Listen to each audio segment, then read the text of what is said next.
Hi, Hey, how are you? I'm great. How are you? Good. Thank you so much for joining me tonight. Yes, of course. And I'm so excited to talk to you about all the wonderful things about health. Absolutely. And I'm excited to pick your brain about it too. Yeah, Amanda, why don't you give us a nice introduction, your journey from where you started to where you're at now? yeah. Everyone who doesn't know me, I'm Amanda Smith. I'm originally from Orange County, California. Hmm. Danced at Anaheim Ballet. I mean, several schools in California, but the last school that I was studying was at Anaheim Ballet. And then shortly after that, I auditioned for many uh, colleges around the country. For me personally, my parents were very much like, "You're going to college," very education forward. So I ended up going to SUNY Purchase. I left California when I was 17, turning 18. Hmm. Studied at SUNY Purchase for 4 years from 2008 to 2012.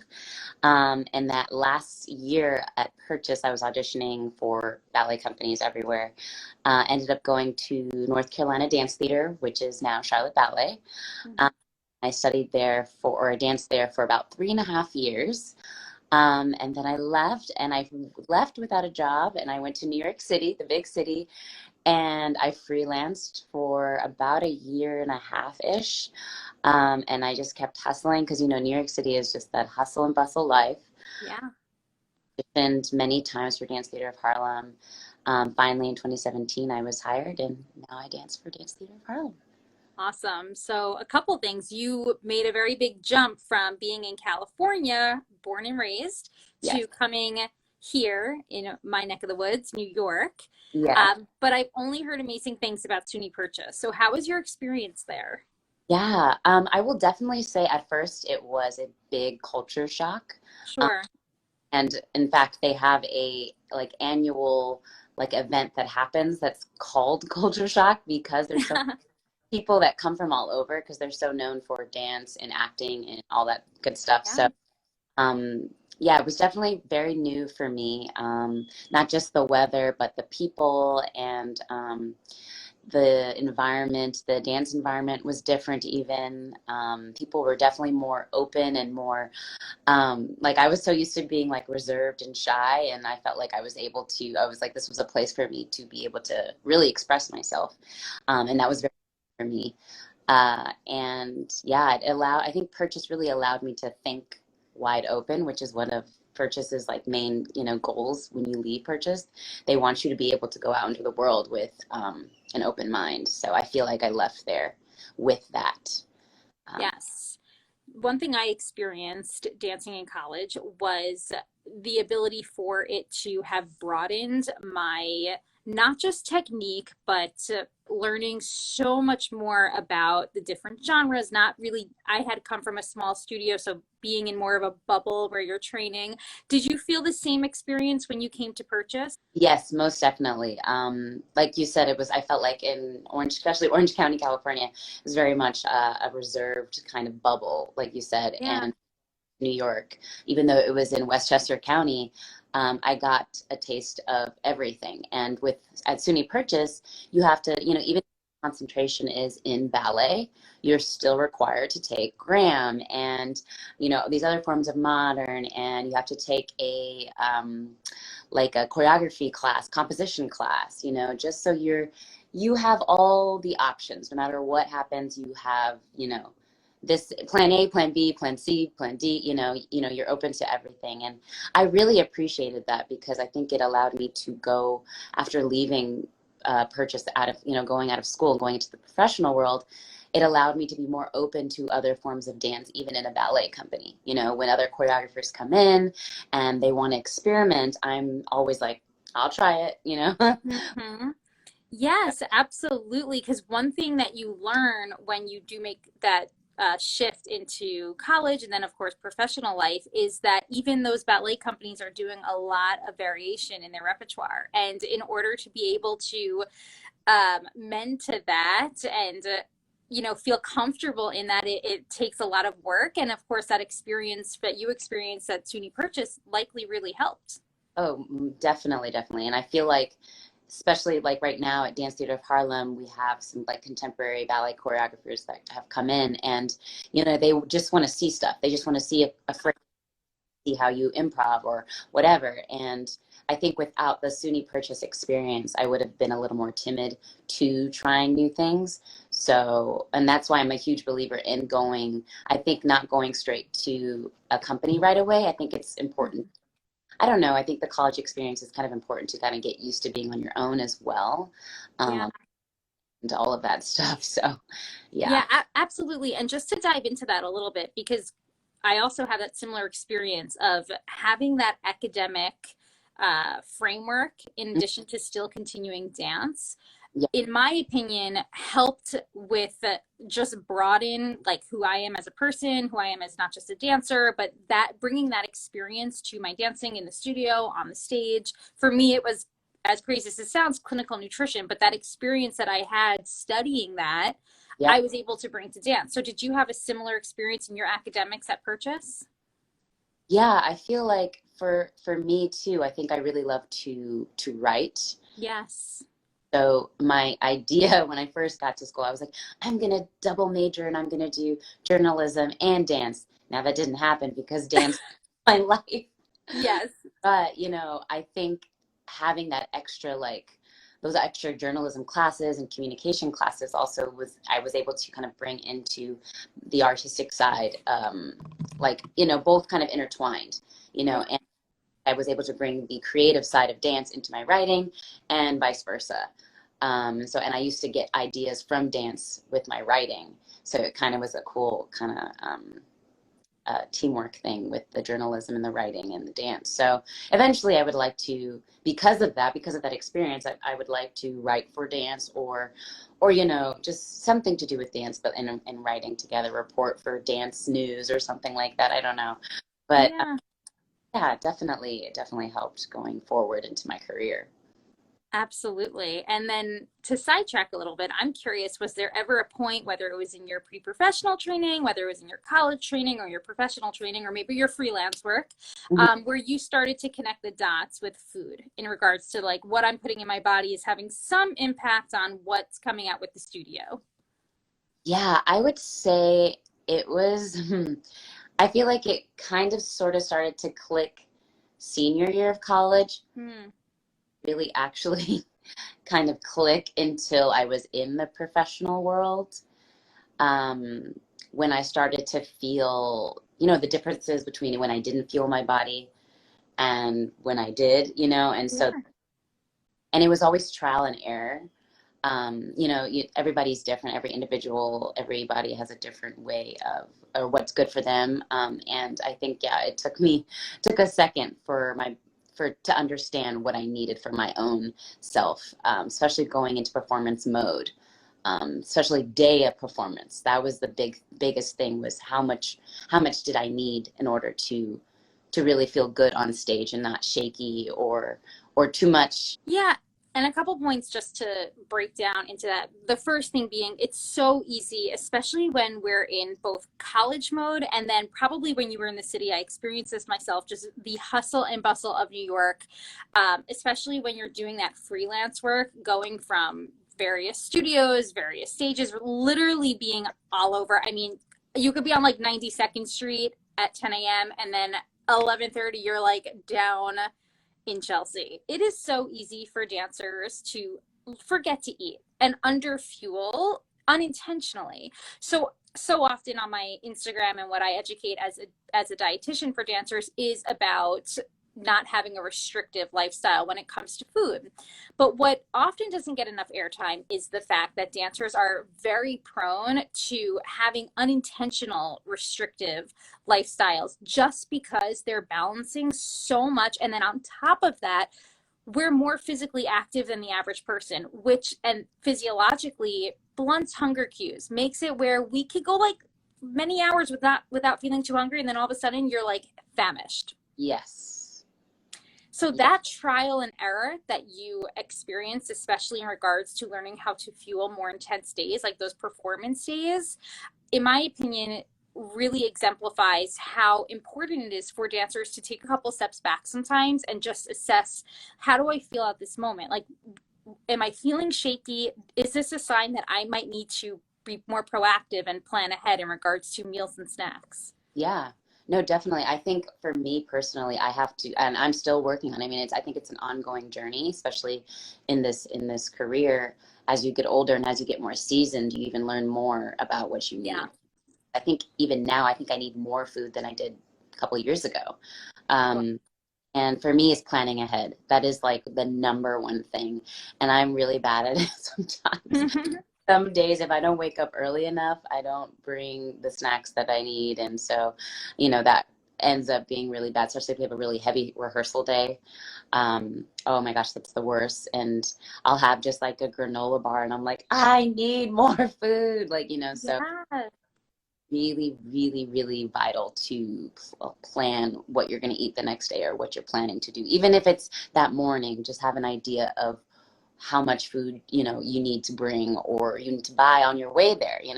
There's a grocery store by DTH, and I'll get some stuff there before I go into the studios. Or at lunchtime, there's like a cafe right across the street. Try to get as much stuff that I need during that time so that I'm ready for the rest of the day. So it's definitely really important to do that, and then have a really good dinner. I find that and look forward to it. I really look forward to. I always look forward to eating, Mm, and so dinner time, especially after a long performance day or a long rehearsal day, um, I get excited. I'm like, what am I going to make tonight? Now, sometimes I'm not in the mood to cook, like all of us, especially in New York City, there's just so much going but have a plan at least as to what you're going to eat, so that you're not just eating whatever, and you don't want to feel like crap the next day. You want to feel like, I fueled myself enough so that I'm ready for the next day. yeah.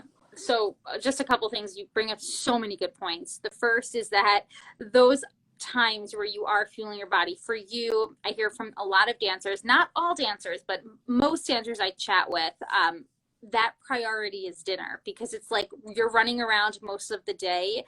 Dinner, if that is your time where you're sitting, you're back home, of course you might be tired. It might involve, if the maybe ordering in something, if that's Right. practical, having something convenient.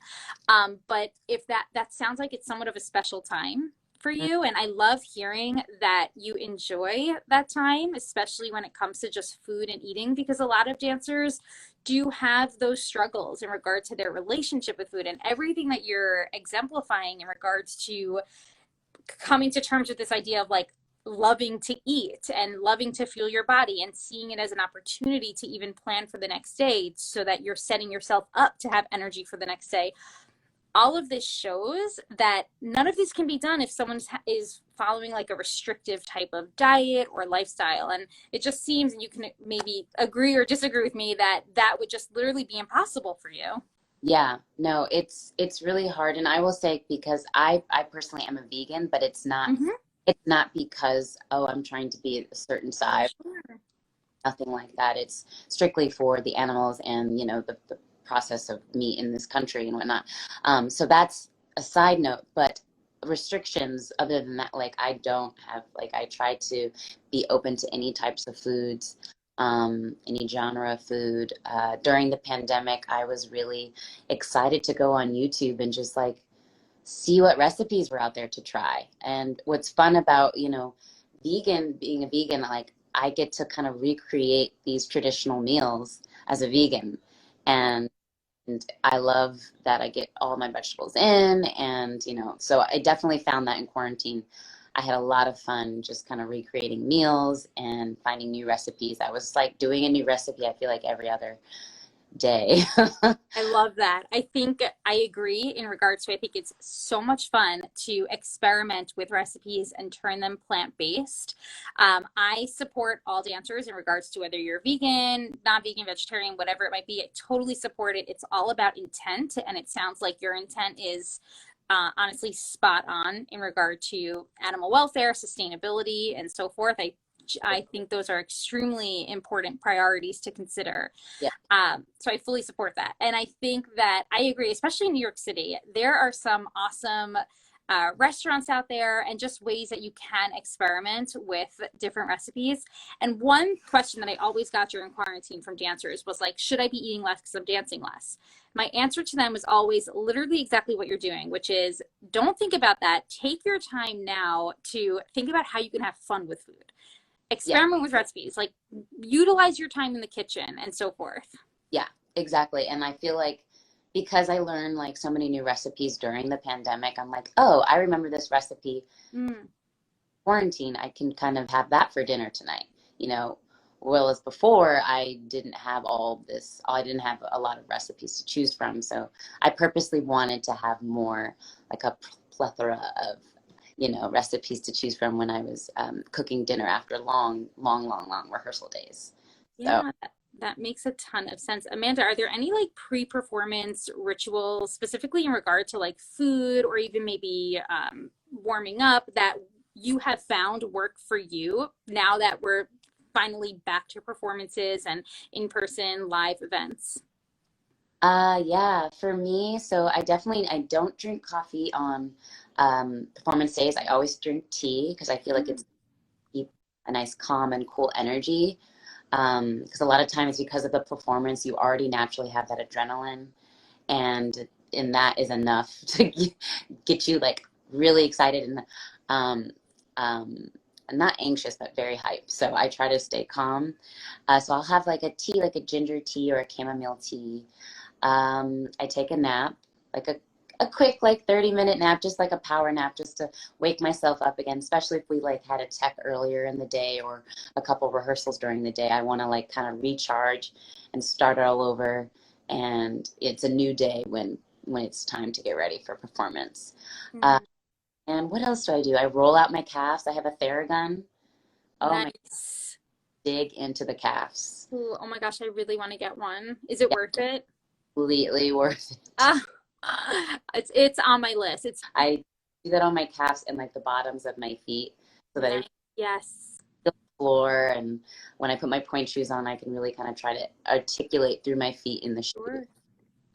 And then if I have a hard pair of shoes, I just bang it against the cement or the wall or whatever it is, just so that it's Hmm. against the stage floor. And I listen to gospel. I Love love that. I listen to gospel music to kind of get me in the mood spiritually and physically, mentally, and just get me in the right headspace and kind of remember why. Because a lot of times I think when we are dancing and we're dancing so much and performing so much, I feel like we forget why we're doing it after a while. And I don't want to lose that feeling. You know, I don't want to lose the feeling of, okay, there's a reason why I'm here. There's a reason why I woke up this morning. There's a reason why I'm here on the stage today. There's reasons for everything. So I kind of like the gospel and just like listening to what God has for me today. I'm like, well, I'm here for a reason. I'm here to share. And a lot of us in the company, we say there's nothing to show, only to share. Mm. I think that's kind of like the most important thing at the end of the day is just kind of like going back to that moment of why you do it before you step foot on the stage. I love that. That's very beautiful. And it's just not so different in regard to when we're talking about food and nutrition and a dancer's relationship with food. It's very easy for dancers to get very focused on the physicality of what food does for their body because Mhm. it's very important. Like as athletes, so I'm a certified sports nutritionist, and sports nutrition is something that is very important for a dancer in regards to like pre-performance planning and recovery. But a lot of dancers also have the tendency to be perfectionists. So when we kind of mend those two together, it can create an atmosphere that's very obsessive around nutrition and food. And it's very similar to what you're saying in regards to intent and remembering food is not only meant to support us physically. That's definitely a role, but it's not the only role. It can also support us emotionally. Like you said in the beginning of our live, that you genuinely look forward to your meals and your time with food. Yes, yes. And yeah, I think it all, like at the end of the day, I think it all connects. like there's a reason food is here. You know, it is to fuel us, no matter if we're dancing or we're playing basketball or we're in the office doing, you know, whatever, or you're a surgeon. It doesn't matter who you are, what you're doing. Food is important for life. And I think that took me a while to get to this point. Sure. Like I said earlier, it's like it's still an ongoing journey, especially as dancers, you know, because we start to obsess over the body image thing, and that naturally kind of comes with the territory of dance. But it's like we were saying, it's like remembering why you do it, and being able to enjoy the food that you eat is just like kind of the biggest thing. And I think once I started enjoying food and just like, you know what, this feels so good. I like to not count calories and to not do any of that stuff. It just felt so, I think things started to change, things started to shift Yeah. just like too. And not just like physically or anything like that, but just more so like how I think about going about life, and not trying to not worrying about every little detail, because as dancers we're perfectionists. Yeah, and I think just being like, it's food. Like it's here for me, you know, and I'm enjoying it, and kind of helped me live a less worry life, you know, Yes. especially Abs- living in this crazy time and world. yes. Yeah, there's way more to be worried about, right? Yeah. Than your calories. But that being said, I know a lot of dancers struggle with it. Just these words alone, calories, so fearful for so many dancers. And it's so important to remember that calories literally, that's your energy. Just like you said, energy coming from food. Food is your fuel. This is what your body needs to get through your dancing, to get through your day to day, whatever you're doing, whether it's working or walking, whatever it is. Because as dancers, we're trained to micromanage our technique. There's a reason for it. It's important for our technique, but at the same time, we also have to figure out how to find where we're micromanaging too much and where it's actually becoming detrimental to us moving forward. Yeah, definitely. I definitely feel like I did that in, like, I guess high school, the end of high Oh, school, same. like those teenage years, definitely Mm-hmm. going into college, I was kind of doing that. But just like kind of weird, like, I don't know, just like weird eating schedules and Mm. not eating consistently. And, and when I was eating, it was just like, why am I eating this at this, Right. like, you know, thinking back now, I'm like, okay, those were my trial and error days. Yeah, And yeah, like it's a continuous thing. And yeah, it's really important to know that like this food gives you energy. And if you want to be able to continue to do what you love, which is dance or whatever it may be, you do have to feed yourself, you know, in the right way, and enjoy it. It's so good. absolutely. So, Amanda, my final question for you, I ask this to everyone, is how would you define what it means to be the healthy dancer?